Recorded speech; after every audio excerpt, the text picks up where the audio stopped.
How long will it take LeBron James in his prime to become a 10 UTR in tennis? Oh, man. That's a great question, Sibo. Unreal question.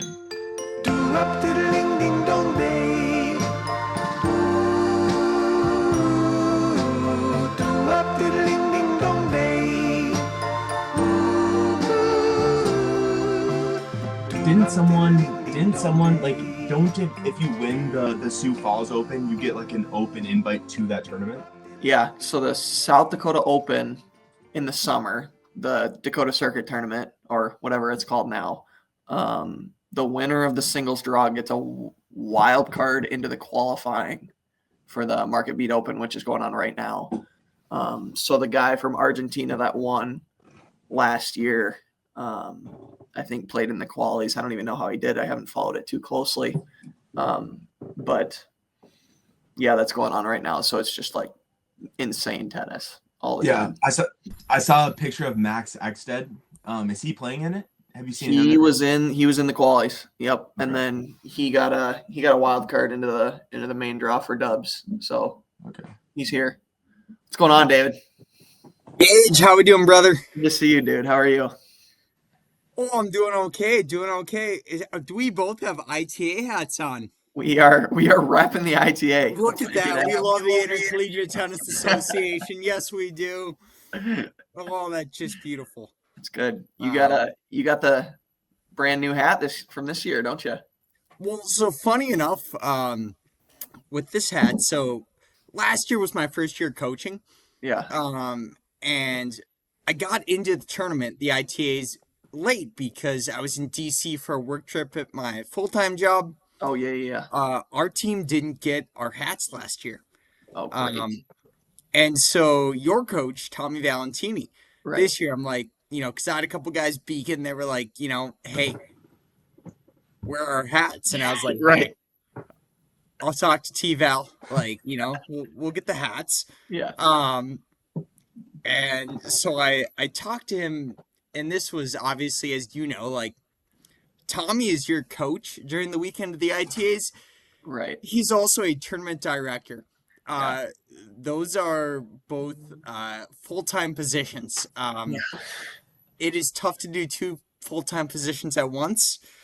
So I talked with him after there was a little break in the action, and he was like, you know what, just take 5 of them. Here's 5 for you.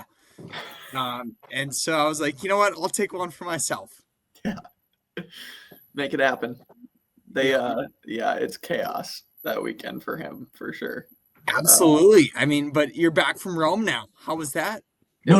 Let's go through the regional tournament first. I want to hit on that. We're rolling, David, too. Okay. But yeah, so going back to the regional tournament, because initially when I asked you, I was like, "Yo, Gage, come on, like let's do a podcast." You absolutely dominated the field at the ITA regional, which is what you guys are talking about right now. What was that like? Like, what was all the straight set victories? Did anyone really challenge you at all throughout the tournament? Yeah, it was a great weekend. That tournament's always such a grind, physically, mentally, emotionally. Yeah.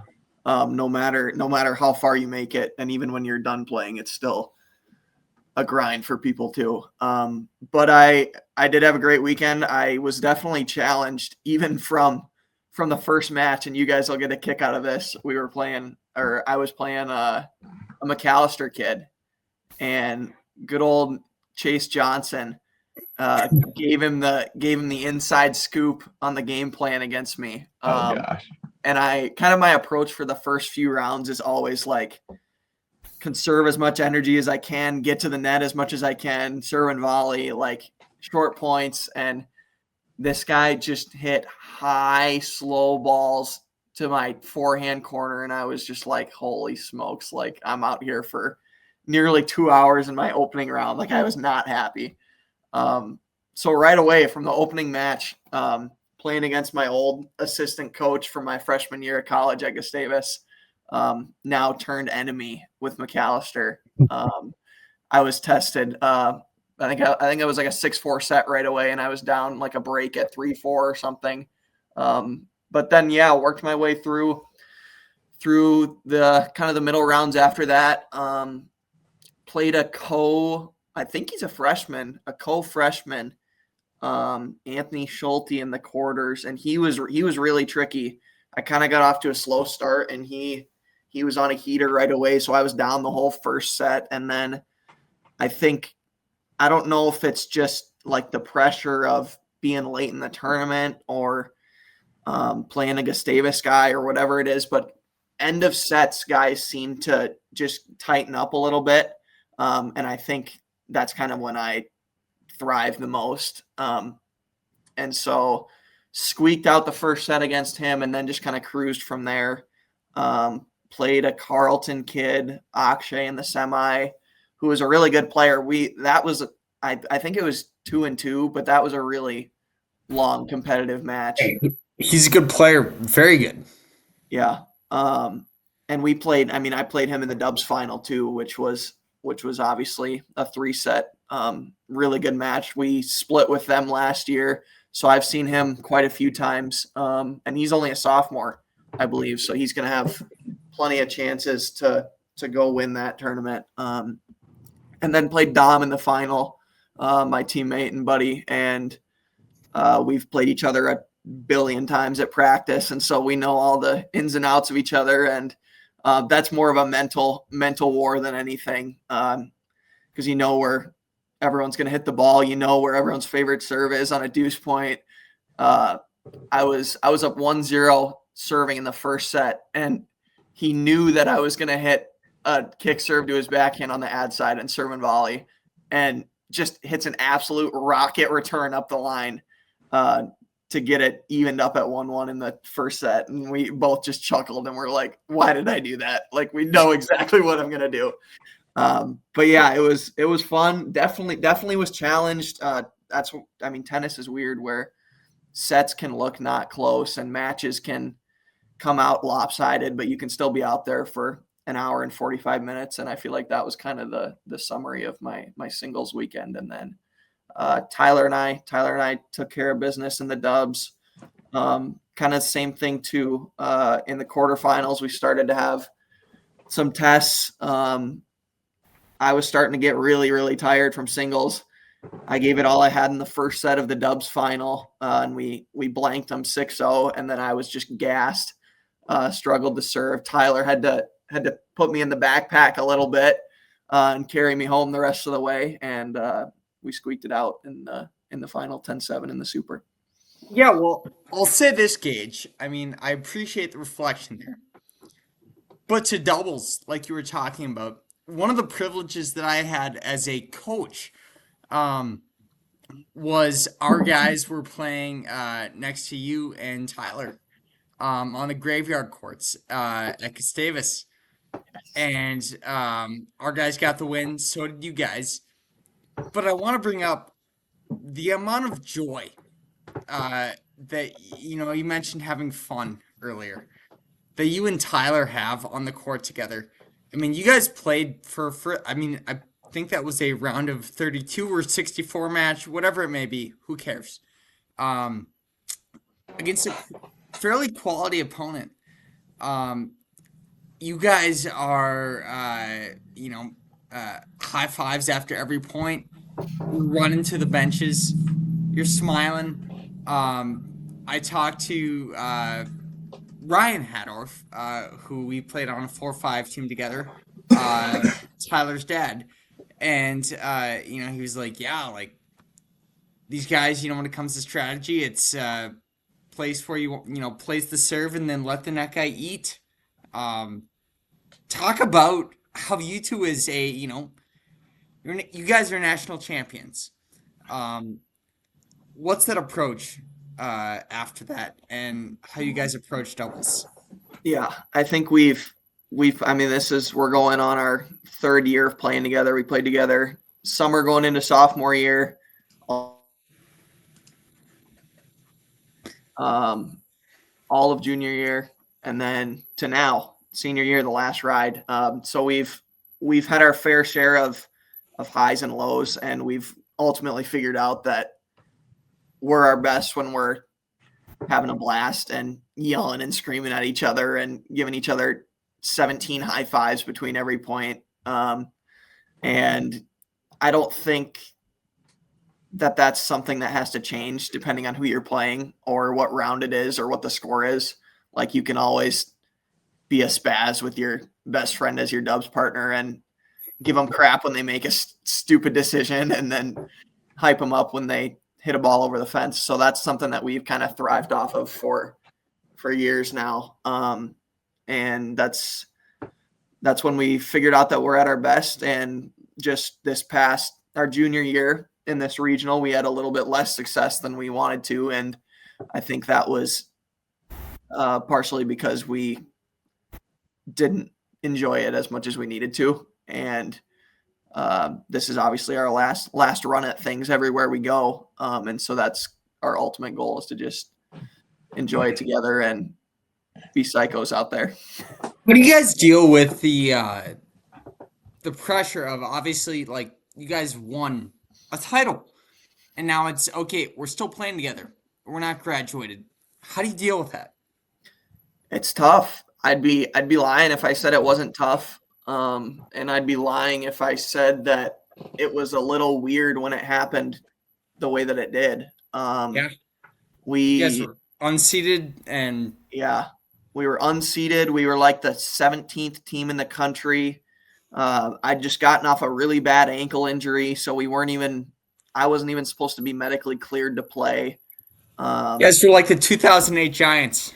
Right, exactly. We had no business being there, and so kind of that was our whole approach, was just be happy to be there and take every opportunity you have. And no one had a clue who we were, and so we just kind of put that on our shoulder and rode it through 4 matches and won the title. But then, as quickly as everyone doesn't know who you are, suddenly you have to go through every team's best doubles team and that doubles team's most intense focus that they're going to have against anybody. And that was a challenge for us, and it still is a challenge for us. We had a lot of losses last year.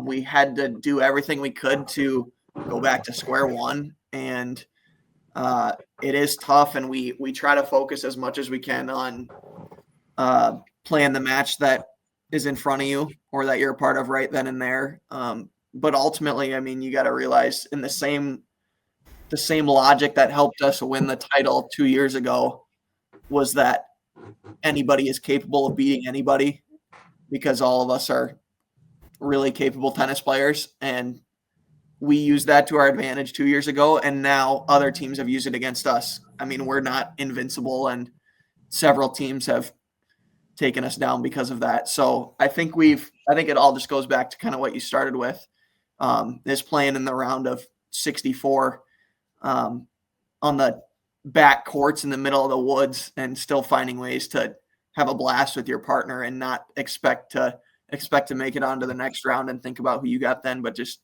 to go after it right then and there. Yeah. Expectations are tough. And David and I we were doubles partners. I was 2 years older than David, but my junior year, his freshman year, we absolutely killed it. Had a really, really good season. We had the best number 1 doubles record in the MIAC. Wow. Yeah. But had a really good season. So expectations were really, really high going into the next season. And we stunk. But I mean, it's the level.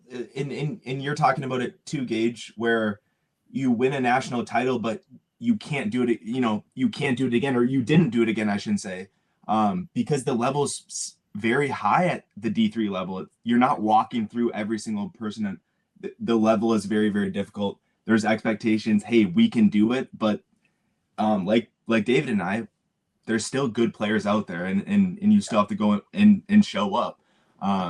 So having the expectations is kind of tough, because you start to put a little bit of a pressure on yourself that you didn't have otherwise. And before, you chatted about in the last or ending parts of matches where some people crumble, you thrive.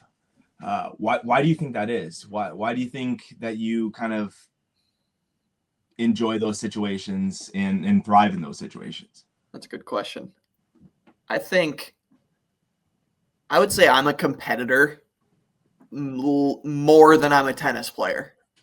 And in any area of life, I played basketball in high school. I played baseball in high school. Like I just love to compete. And I think those are the moments that I still play a college sport for, are the tense moments and the ones where you got to step up. And those are the ones like the ITA tournament, like the national tournaments that I want to be a part of. And I think those are the moments where people who find a lot of joy and value out of winning and cruising through guys, those are the moments where they freak out because that's heavily at stake. And so I think when you get in enough of those situations, you're more prepared for it, of course. But I think ultimately it's just being a competitor and knowing that like I play tennis so that I can be at 5-5 deuce, or so that I can be in the 3-all deciding singles match, so that I can do that for my team or come out on top, or that sense of personal gain that like I did this. Not that I won, but just like I conquered this moment. I think that's what it is for me. I mean, that's beautiful to hear, Gage. I mean, it's this isn't a scripture or spiritual or Bible podcast, but my mind goes to God grant me the serenity to accept the things I cannot change, the courage to change what I can, and the wisdom to know the difference. My goodness, being in those positions, that's got to help you. Knowing that, at the end of the day, like you are not defined by whether you win or lose that 3-3 match. And how cool is it that you are somebody that embraces that? Whereas a lot of players shy away from that match that may win or lose the clinch. Yeah, that's the serenity prayer we hear before and after every practice, every match, every team meeting, that we sometimes fail to remind ourselves in those moments, but it's something that I've continued to try to implement every changeover, every tense moment that I can. And kind of like I said, I don't think I love tennis as much as people think I do. But I love being on the team, and I love those tense moments. That's ultimately, I think, why I'm there. So you don't like tennis as much as you think other people like tennis? Definitely not. I don't like tennis as much as probably most of my teammates do. I don't think I like tennis as much as people think I do. Even going to college, I wanted to go somewhere where I could play both tennis and basketball. And that obviously didn't end up happening, but that was one of the big factors that I was considering when looking at places. And basketball was always my favorite sport. And I think that's why I like doubles so much too, is because I'm not out there alone. But being a part of a team sport was something that I definitely loved a lot about like basketball and baseball. And to be honest, I mean, high school tennis is cool, but it's still not really a team sport. And then the other 10 months out of the year, you're going to USTA tournaments, and that's definitely not a team sport. And so I wasn't really exposed to the college type of vibe that tennis was. So I definitely like it more than I did before coming to college. But yeah, I love being a part of a team. I love playing doubles with Tyler. I love being a leader to the younger guys. I think that's where I find a lot of my value near the tennis court. Yeah, and Gage, I want to ask you this, going off of that. Yeah, tennis is an individual sport. It's not uncommon to find guys like yourself, myself, who played, and Isaac, who played multiple sports. However, unfortunately, uh, college tennis sometimes draws guys to teams who tennis is their life, which for some folks works really, really well. For some folks, it becomes a very self-centric thing. Um, what would you say as somebody coming from that multi-sport background to play at a high level collegiate tennis program? Like, what would you tell anybody thinking about that decision? About going to like play college tennis. Yes, and the importance of multi-sport athletes. Yeah. I would say, as far as just being a college athlete, it's really important to realize like how many layers there are to the sports world. Like everyone that comes to play a college sport, even at like the mid to upper D3 programs, was a superstar in high school. They were the best player for miles and miles around them. They come to college and they're middle of the pack on their team. And that college is middle of the pack in their conference and middle of the pack in the country. And then there's 3 divisions. And then you get to the national tournament. And if you're lucky enough to be there, you probably get mopped. And then there's the pros and there's the levels of the pros. So there's always so many levels. And so I think kind of always somebody better than you. Right. Leaving your ego at the door when you get there, I think is really what's helped a lot of people in the Gustavus program. Just speaking from experience, and realizing that if you put everything that if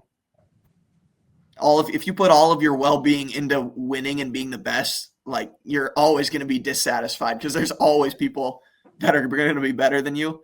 So I would say that's been something that I thankfully had like embraced early on, to where I wasn't super disappointed. But even showing up to Gustavus, like I didn't play in the singles lineup, and I thought I might. I was lucky enough to play in 2 dubs, play in the dubs lineup at 2 dubs with a senior.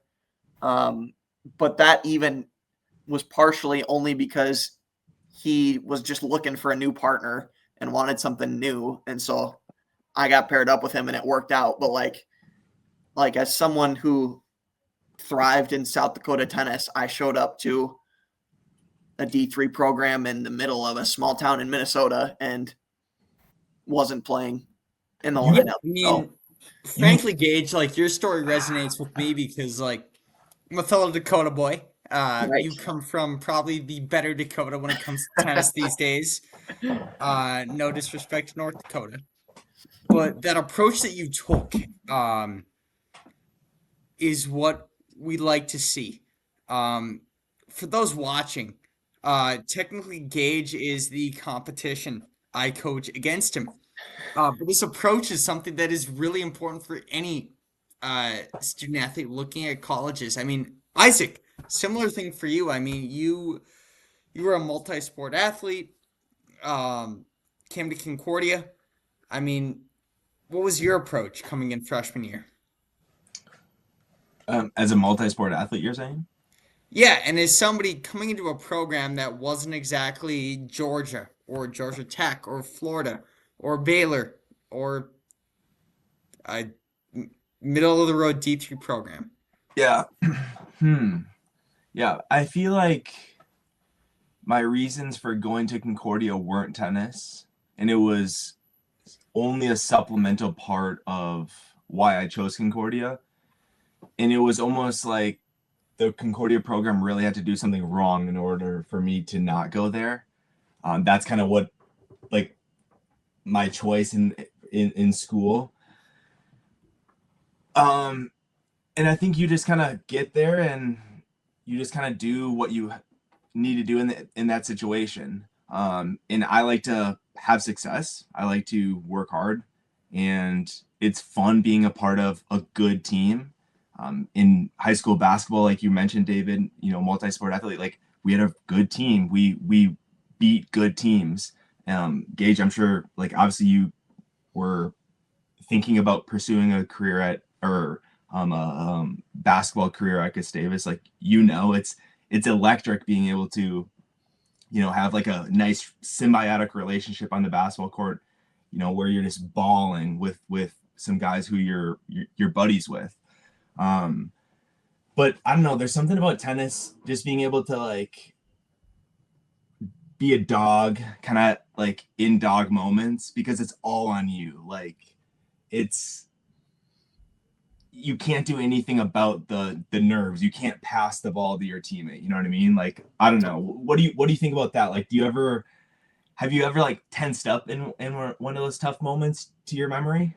Or is it always just like you've executed? I mean, I definitely have not always executed. Yeah. But I will say, you said something like that is something where, and I've heard, I had a coach that I had in high school actually who said he would rather have someone who was completely full of themselves and thought they were way better than they were than someone who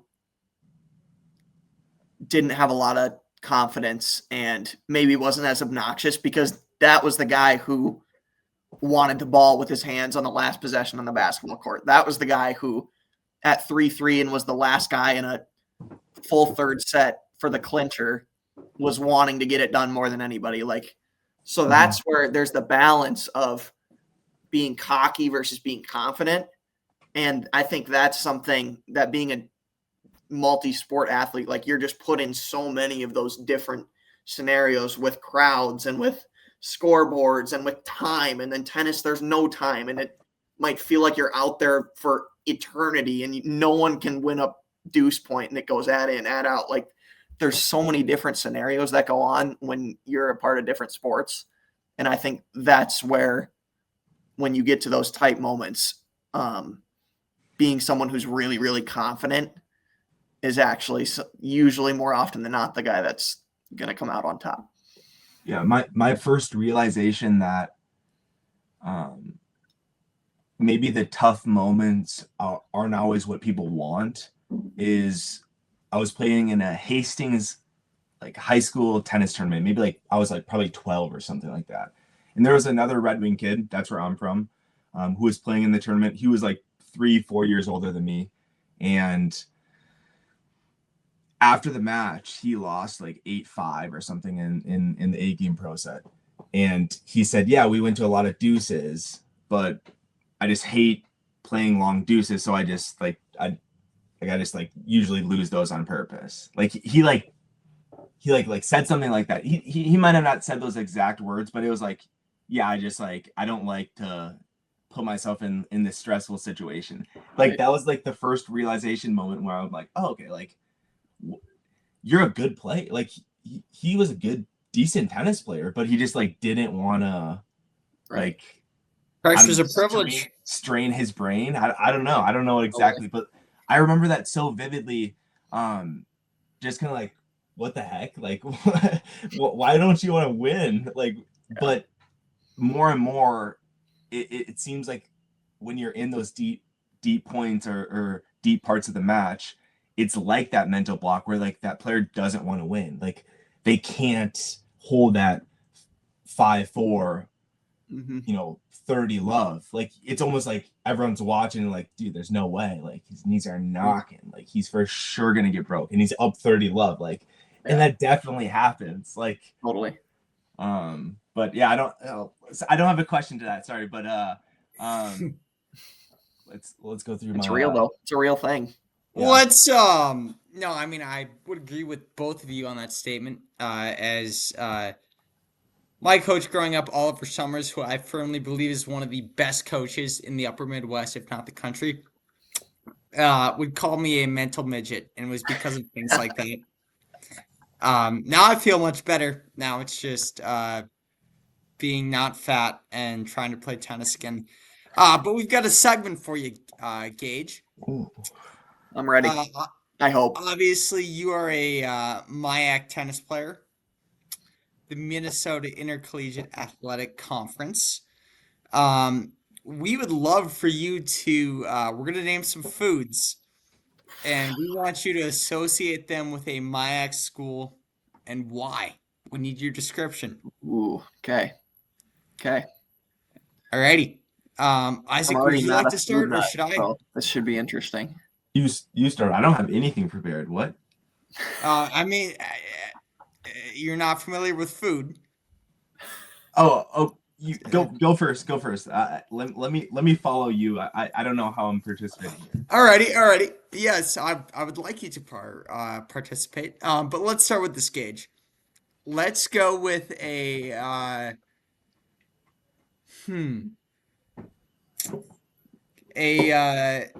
Raising Cane's chicken basket. Wow.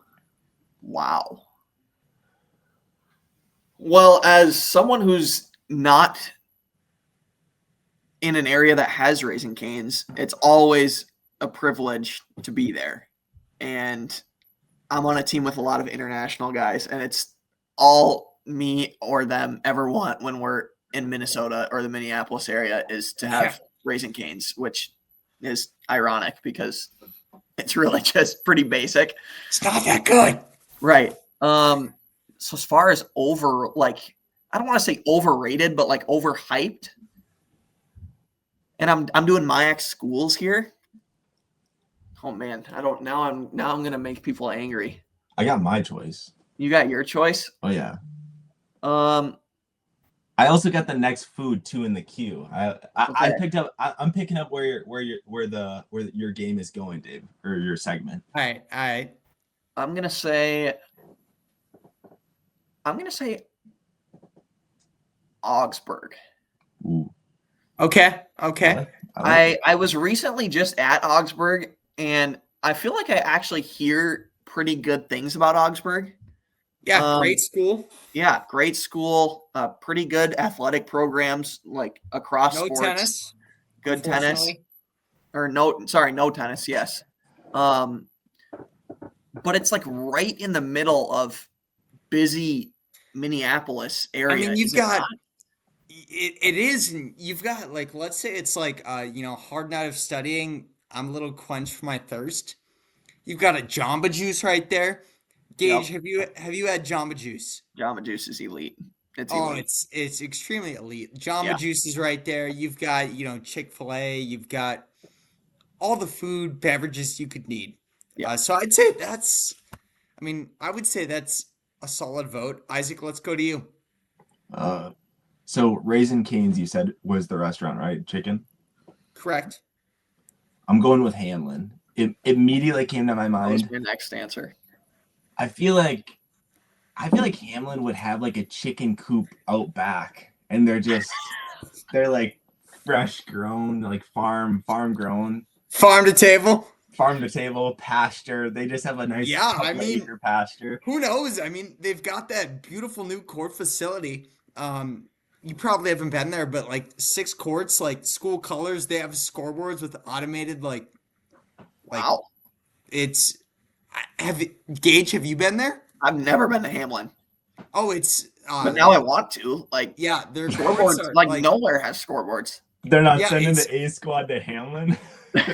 No, please do. It's beautiful. Like Spencer Jones, good friend of mine, but we'll save the program. I don't know if he listens or not, but they did one hell of a job there. Really nice. And there is a Canes in the St. Paul Okay. location. That's a City. good question. That's a good question. So let's go next. Wait, it maybe I'm mistaken, but isn't Hamlin like in the ghetto? Like it No. maybe I heard maybe I wouldn't say so. I would say that there is no ghetto in St. Paul, Minnesota. I would say that you're thinking of maybe Compton or He froze up Detroit? thinking of Hamlin. yeah.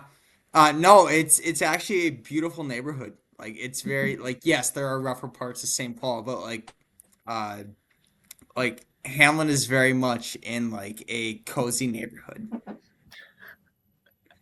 He's just shell shocked. He doesn't know Yeah, what to think. Wait, This you is can see me? outside of his little Redwig mind. Can you hear me now? Yeah, you're good. Yeah. Dude, it was lagging like crazy. So like Yeah. I was We live thought the you were whole just time. You could nervous see me about the whole Hamlin. time.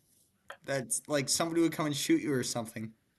Dude, I swear, I don't know. I swear when I was there, maybe this is like 10 years ago. Maybe it was a ghetto then and they rehauled it. I don't know. Maybe I'm mistaken. Dude, there's some nice houses. Like I would live in that neighborhood. I don't know. Maybe I will one day. And when I have a housewarming party, I'll invite both of you. Yeah, That'd be Um, fantastic. I'm not shaming on Hamlin. But yeah, moving on.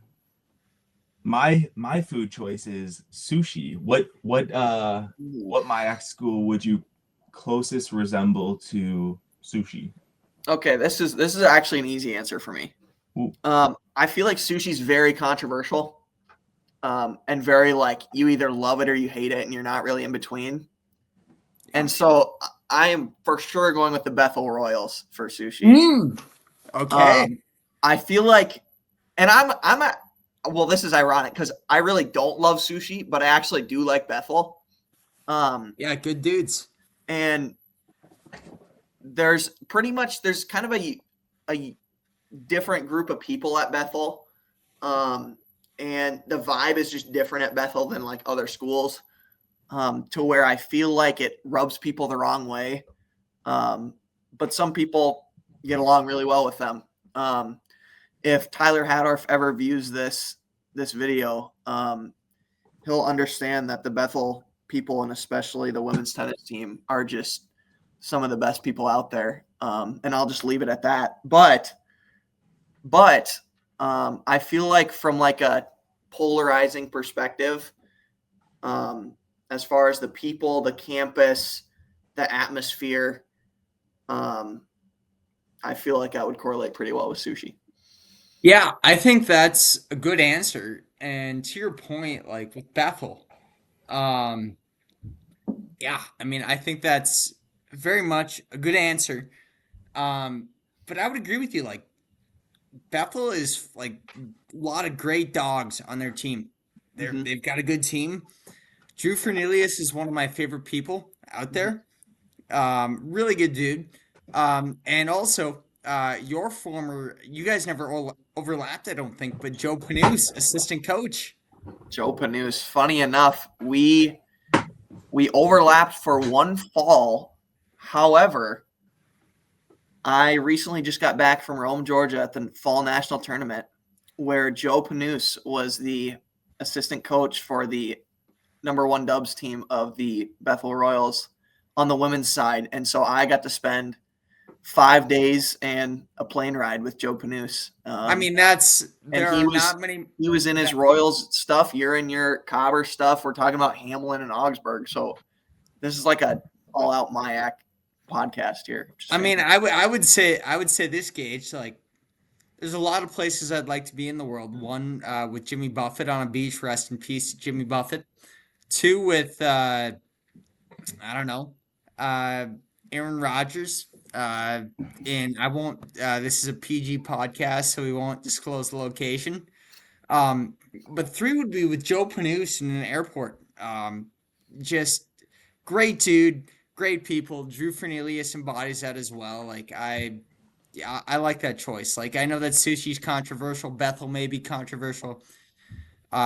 Don't hate Bethel. Good people. No, very good school. Very good people. Yeah. Yes. I heard all the coaches were gonna vote Chase Johnson for Coach of the Year in 2026. So like if there's a script, like I'm writing the script, just FYI. We'll come back to this. Yeah, we're coming back to this. Yeah. Let's go for our next food. Let's just go with the standard banana. Banana. Ooh. Okay. You ever seen a monkey cramp, Gage? Monkey never cramps. Never cramps. 3 banana a day. Banana. I would say. Oh, bananas. Bananas are reliable, and I feel like I may be biased, but I feel like the Golden Gusties are pretty reliable. You guys do perform at a high level, and I know you guys don't focus on the results, but the results are also, one would say, reliable.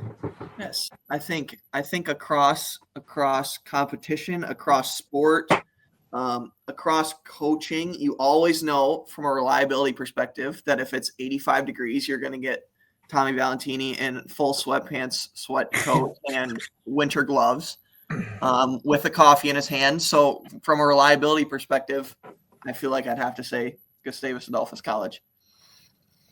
I mean, I can't argue with that. One moment that I remembered, I don't know, when you were talking about the Tommy Valentini in sweatpants and 85-degree weather. I was playing. Do you remember who all that Ulrich Boyagani? Do you guys remember him? Yes. Yeah. Yes. Shocked So boy. I was playing him in a tournament, and we were probably like freshmen or sophomores in high school at the time, and it was like 105 degrees out, I swear. And Buddy was in like a full suit, and he like did that, and I think he was like trying to, I don't know if he was like trying to like intimidate me or something. I don't know like what the deal was, but like he essentially pushed in the match, so our match went like 2.5 hours. And in the middle of the match, I think I was like went over to my dad to like try to get some water. And he's like, no talking here, no coaching, or something like that. Yeah. So it was just a very memorable match for me. But anyways, it's your Tommy Valentini picture kind of sparked that moment. But I want to talk about first and goal. I want to talk about you mentioned basketball a little bit earlier. We're talking about tennis, but first and goal football. Kind of your social media. Explain what first and goal is and kind of your reason for starting that. I felt like I shouldn't have that be my my subtitle, but I'll never make that mistake twice again. So first and goal will be back for the next episode. But yeah, that's first and goal is the equivalent of my backyard tennis. I am obviously an avid sports fan, player fan. I've coached plenty already, and I hope to continue. But I started beginning of college. I started a social media platform called First and Goal. Obviously, a play off of my last name and the terminology of a football game. And there's kind of a heavy emphasis focus on fantasy football, but I do a lot of work as far as like predictions and scouting and analysis related to football games, related to fantasy. But with opening tip-off of NBA starting tonight, right now, I'll focus a lot on the NBA. I touch a lot on March Madness and college football playoffs. So I like to, it's kind of my own separate world of talking about sports with people unrelated to me as a fan.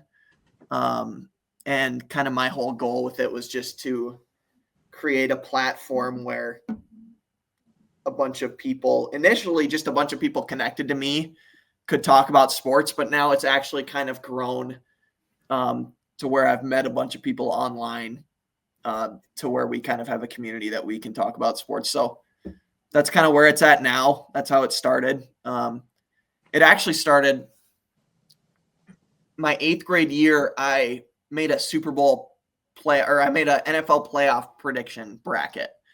And it was the year that the Rams won the Super Bowl as a 4 seed, kind of out of nowhere.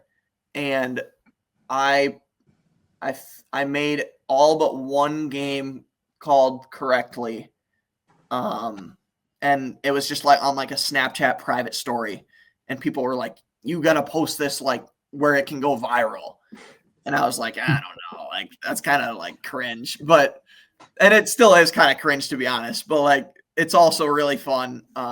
And we've got a good community out of it. And now just this past year, I made a college football playoff prediction video and I got the first 8 games correct. And because I posted it on social media, it got like over 500,000 views just right there. So Well, that's first and goal right there.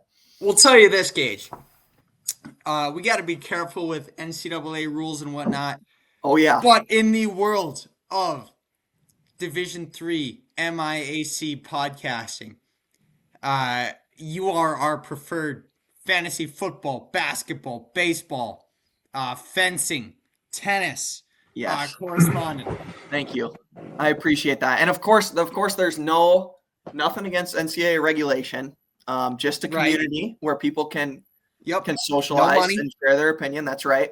However, I will plug this channel. And if anyone, I've said this for years and no one's actually taken me up on it, but despite being a tennis player myself, I don't share a lot of tennis content. But for tennis or any other sports, if anyone wants to share their takes or opinions on something, as long as it's not something that isn't family friendly and something that I remotely agree with, I am happy to share that take on my platform, just like you're allowing with me right now. So if any Ostapenko business needs to be discussed, if any controversial sports gets talks about, feel free to send in a clip. It might get posted. If somebody does that, would you treat them to a Sioux Falls Canaries game by chance? Oh man, I don't think I've ever in my lifetime You've had never someone been to a ask Canaries to come game. to a Canaries game. Wow. But I'd love to. I would love to. We're not family friendly though, so like we won't be able to put out any content that's family friendly. Everything that we do is rated R. Strictly graphic. I mean, I like families, and I think I'm friendly. But You're pretty okay. friendly. You're pretty. I know. I'm just kidding. Oh yeah. We got to go through what the people want. So a couple of people responded to my story. Do you like Ostapenko, Gage Gohl? I will say I don't know the details of the events that took down. I only know what Backyard Tennis posted, plus a little bit more. But I have never had any issues with her prior to this tournament and this incident. And now I definitely don't. I'm not like neutral on her anymore. Like I'll cheer against her if I'm given the opportunity to. But I definitely think that you can't come at our girl Taylor Townsend like that. Oh wait, I didn't even know something happened. Wait, so so Jake McCormick, he is a local Fargo kid. But when you're talking about like building a community, like I probably won't talk like to Jake McCormick about really anything besides tennis. But like that's our common thing. And like that's a big part of my life. So like I'm talking with Jake McCormick about tennis all the time, just about random things. So he really likes Yelena Ostapenko, always posting about Yelena Ostapenko. He asked that question. So you're referencing their beef, Taylor Townsend and Ostapenko, maybe like a month ago or something like that, right? Okay. This was Okay. I really like that beef. Yeah. Well, I would also argue. I like Ostapenko. I thought her apology was fine. Yes. Didn't love Taylor. Was good. Yeah. I don't love Taylor Townsend. Was she in China with the food? Yeah. Yes. And she totally was playing into it too. Like yeah, I mean he was like making it a scene. It's just like it did not need to get that dramatic. Not that I need to be some cultural warrior here, but okay. I live in North Dakota. I go to Louisiana, I eat different food. I go to China, I eat different food. I go to Mexico, I go to Spain. I officiated this guy's wedding. Calm down, Taylor. Yes. It's okay. And she apologized. So that's me off my David, yeah. Depending on how this podcast goes and how our time at the Sioux Falls Canaries game goes. Yes. What if you officiated my wedding? Oh man, I would be honored to. I am a man of faith. I do have my licensure. Um, if you'd like me to recite the 10 Commandments, I can. Okay. I actually did give our student athlete sermon for chapel. Good for you. And so we'll say minimum rate of 25 mil. There you go. Um, There you go. I can cut that Isaac, down to is that 15 mil. is that good? Like, did he do a good job? Yeah, he did a super good job. Reflecting on the wedding, because it was in Spain, so flew over there, and it was awesome because it was our closest 50 family members and friends. But yeah, David killed it on the mic.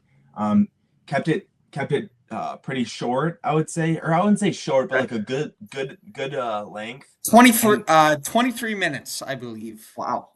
And he referenced tennis quite a bit in it, so I don't know, dude. Like, I'm a sucker for tennis. Yes. So he made some good, weaved in some good points, some poetic awesomeness that David. Yeah, I'm actually doing so you can cut this out. No, I don't want to cut it out. We'll talk about it after. We're gonna end this in 7 minutes. We can talk about this after. Okay. Okay, so let's go through these questions. Did you think about going to Augustana because you're from Sioux Falls? I did. I totally did. And Augustana's head coach, Mark Kurtz, has been was my personal coach for like the last 3 years of high school. So he helped me a lot with the whole college search process anyways. But I think I ultimately kind of wanted to get away a little bit. And I also felt like I wanted to start somewhere new. And I felt like from both a life and tennis perspective, I might not necessarily be able to do that. Because ultimately, I mean, and this is not at all from the perspective of my abilities compared to others in South Dakota, but you're just surrounded by so few resources in South Dakota and in Sioux Falls compared to the bigger cities in the Midwest. And so I knew that Gustavus, ultimately where I ended up, was a place that could really unlock a lot of my potential that I felt like I wasn't anywhere near yet. And I didn't know if being in Augustana would necessarily do that for me. Well, engaged to that point, I mean, I think that's well said. I would imagine similar to me as a North Dakota boy, but maybe you, especially as a higher level player, like the same number of like the names that you would see, I'm sure were very, very similar every single tournament growing up in every level 5, every level 6. Totally.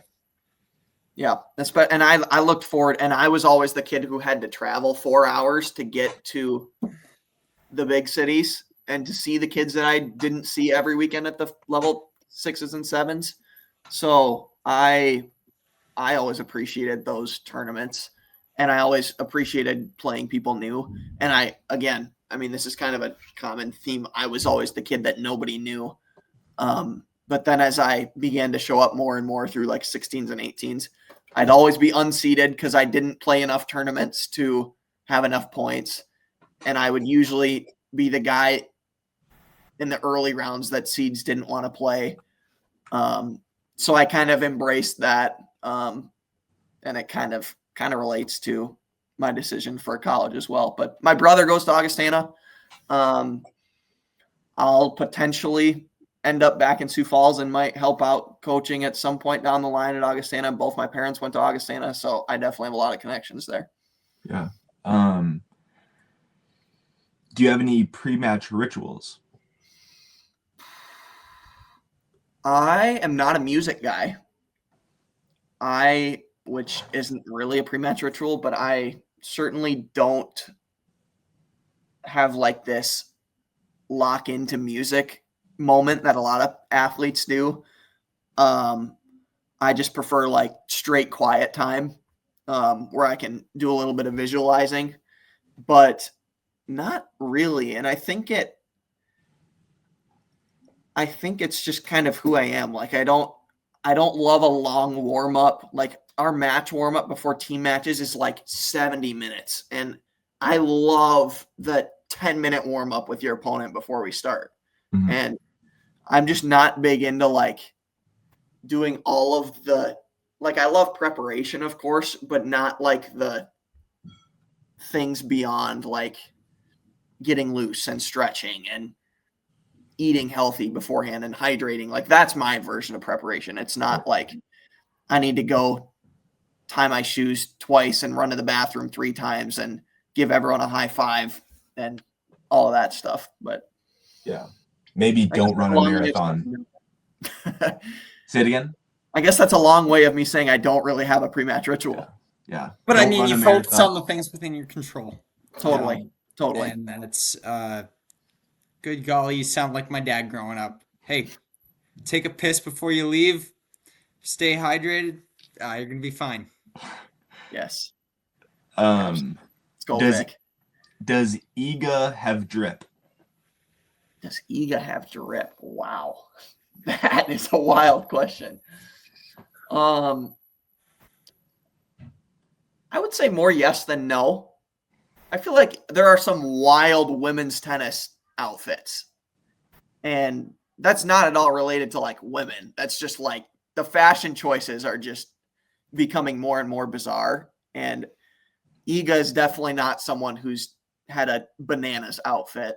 I feel like that actually started with like Serena Williams, to be honest. But I would say Iga has a lot more drip than most other tennis players when they try to do a bunch of extra stuff. Yeah. I'm gonna clip this. I'm gonna clip this next one up, and it's gonna go. I think it's gonna go pretty viral. We'll see. I never clip up shorts, but I like just kind of having this like epiphany moment. We'll see if I'm wrong. Okay. Probably gonna be wrong. But Sibo asks, Sebastian Weil asks if I gotta ask this question right so I can cut it up good. How long will it take LeBron James in his prime to become a 10 UTR in tennis? Oh man, that's a great question, Sibo. Unreal question. A 10 UTR. Okay. Does it have to be in singles?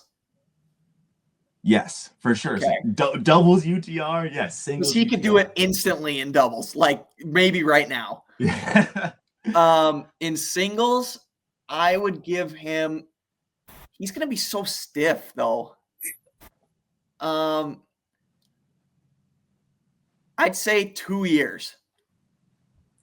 I don't think like tennis is not a sport where you can get that good. Like there's a lot, like it's one thing to be like an 8 UTR, but like 10 is advanced. Like that's really, really tough. Yeah. And I think LeBron's athleticism would obviously put him in an incredible spot. Maybe not 2 years. I'd say 1 year. 1 year, in 1 year, LeBron James, if working with the MIAC men's tennis coaches, could become a 10 UTR. Do you think he could become a 10 UTR right now, like current state, 41 or whatever age he is? Prime LeBron. So we're talking like comes back from 3-1 lead, prime LeBron on the Cavs. Like that's the element we're talking here. I want to hear both situations right now. Do you think LeBron James could become a 10 UTR in tennis? Do you think if he devoted his time and attention, could he become a 10 UTR? Yeah, for sure. Okay, yeah. And I mean, we're talking about arguably the best athlete ever. Like from a 10 physical UTR, a 10 UTR is a pretty high accomplishment, I would say. I know. So Gage, so let's say that myself, my coach of the year. That's right.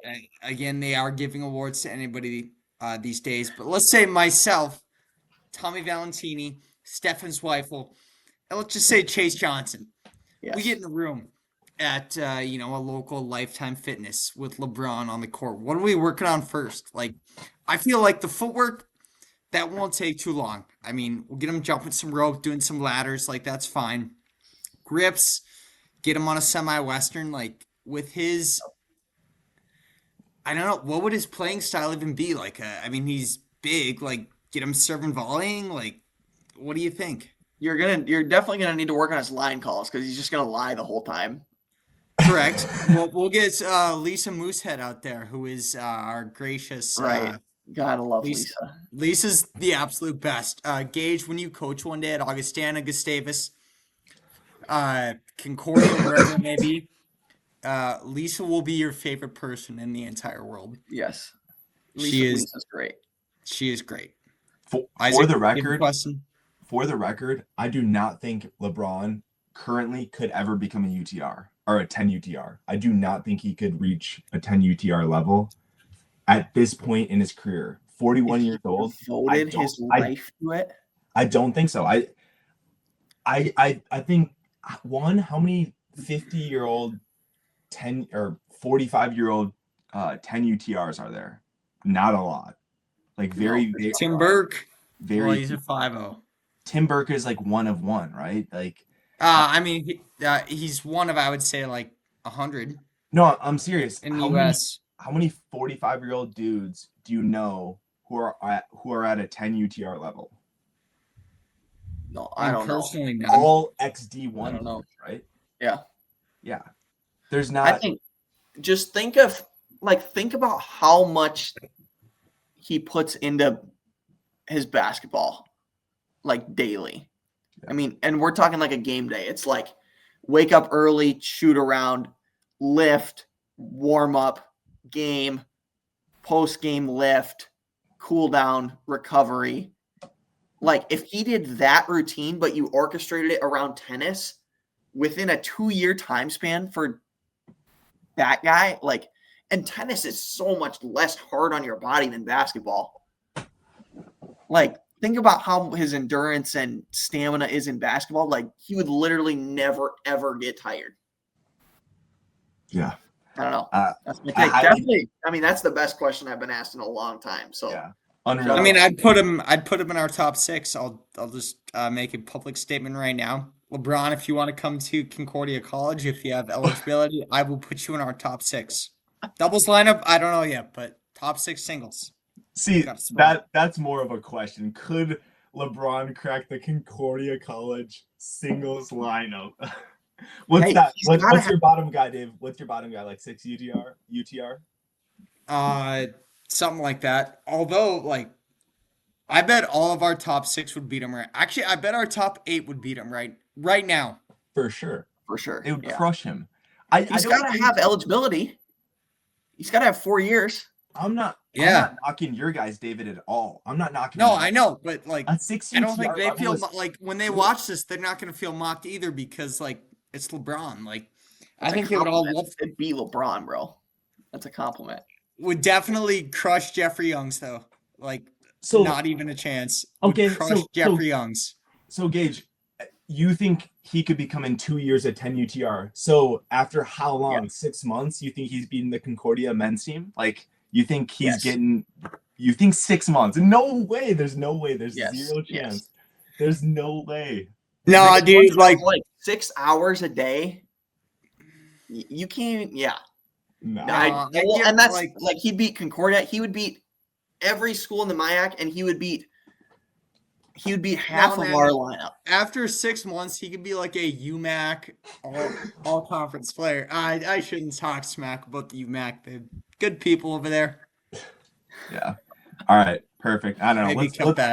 Let's wrap it up there. But yeah, thank you so much, Gage, for coming on. It was fun chatting some tennis and some other sports. Do you have any shout outs you want to give? Shout out First and Goal, of course. Yep. Follow Instagram, First YouTube, and Goal. TikTok. Come join the community. Perfect. But shout out to the ITA. David and I are repping it.